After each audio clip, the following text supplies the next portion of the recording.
soon. We also worked on the Renew Biz grants. The Chamber got about $9,000 to do their building, and how's it going? Well, we haven't got the money yet, so I think that should be coming by the end of the month here. Are you going to stretch that with volunteer help, or what do you have planned? No, we're going to hire a contractor to do it. Do all of it? Yeah, and then we have Jed, he's going to paint the mural on the south side of the building. Okay. So we are working on that. I did talk with Ross about the next cycle. They haven't set the date or anything for it yet, and they haven't come out with the guidelines as to what they're going to do. But we will work with the community to help them apply for grants there.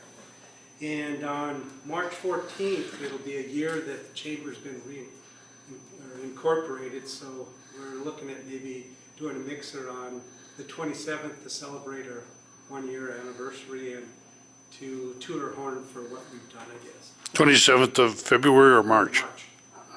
It's a Thursday? It's the fourth Thursday. So yes, we had a good year. I think we're Mixer at the Chamber office? Yeah, I think we're going to do it there, for sure. Around what time? Maybe 5:30 or 6.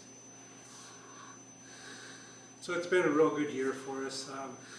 We have to work on our membership a little bit, but we've had so many things to work on that that's sort of got to put on the back burner. But I think we'll work on that in the next few months. Basically, I've got 4 words, and the first 2 words are sold out. So, thank you for coming. Took a little bit of a risk to change things up, took a chance, and this experiment, I think it's going to work out by the end of the day here. And the second 2 words are thank you, really. Thank each and every one of you for coming and spending the day with us. Anybody that gets the centerpieces, anybody that takes advantage of the green screen photographic opportunity, all those proceeds do go benefit the Antelope Valley College Scholarship Foundation, so I urge you to do so. It's really great being in a place like Mojave Air Spaceport. And I'm going to, in just a couple seconds here, we're going to play a little video that is going to acquaint you a little bit about what goes on here and what it's all about. So it's a really unique place. No other place in the country like it, as you'll see and you learn throughout the day. So let's see this video all about Mojave.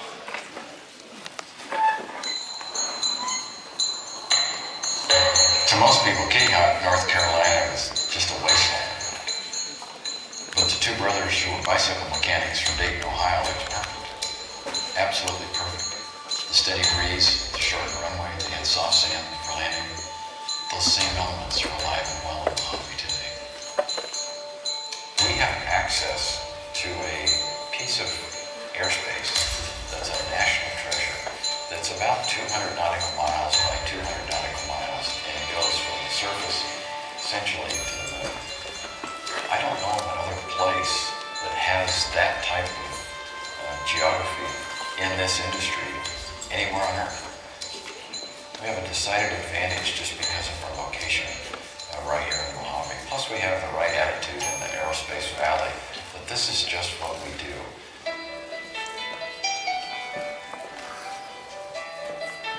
In Mojave, we have this cluster of highly talented, innovative people.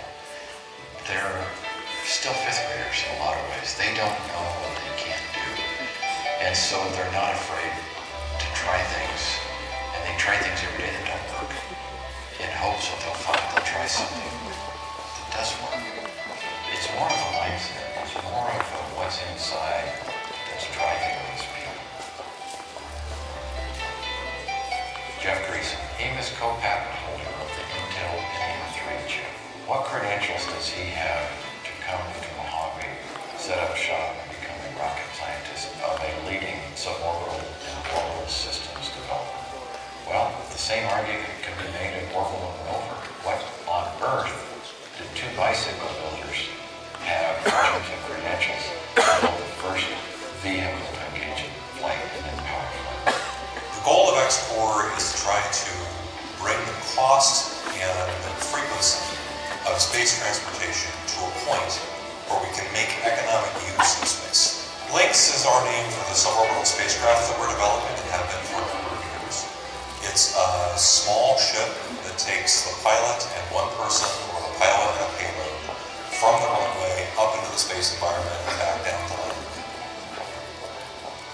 Our work is inspired by the same ethos that fueled Silicon Valley in its early days, and that competitive but also collaborative atmosphere drives us all to move more swiftly. That is that Wright brothers effect carried into several different organizations on the flight line.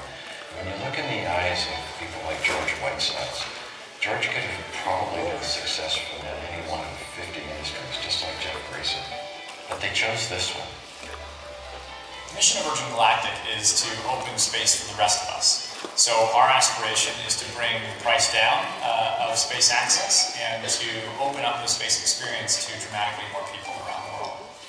Right now our company is doing two different things. One is we're trying to finish flight test for our Spaceship 2 vehicle, which will bring thousands and eventually hundreds of thousands of people into space. We're also building a new small satellite launch vehicle called Launcher 1, which will take small satellites up into orbit.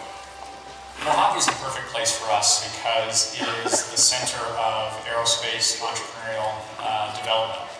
If you go around the world, there's really nowhere else where you can design, build, install, and test space equipment all in the same place. Literally, Mojave is the only place in the world that I think you can do all of those things at once. It's very simple. We now have 17 companies. We have 19 rocket test sites. We have 155 basic contracts with different firms. This is the first time in the history of this airport in 40 years that the space industry now generates 50% of our total revenue. And that's a big deal. Kevin Mickey grew up in this town, and now he's back as the president and CEO of Scale Composites. He carries on that legacy and, if you will, was passed the baton by Bert baton. And now look what's going on at Scale. We excel at rapid prototyping and flight test. What we pursue is major milestone breakthrough projects, and that can be in aviation or now in space. Our most recent program is the program that you see behind us called Straddle Launch. And the program is to create the world's largest wingspan airplane that would carry a booster to roughly 30,000 feet, drop that off, and then the booster would take payloads of passengers onto space. The enemy of innovation is the intolerance for risk and some failure. And the Mojave Air and Spaceport, with our partner Stuart, the general manager of the airport, he's created an environment out here where we can do things in a way that you couldn't do them anywhere else in the country.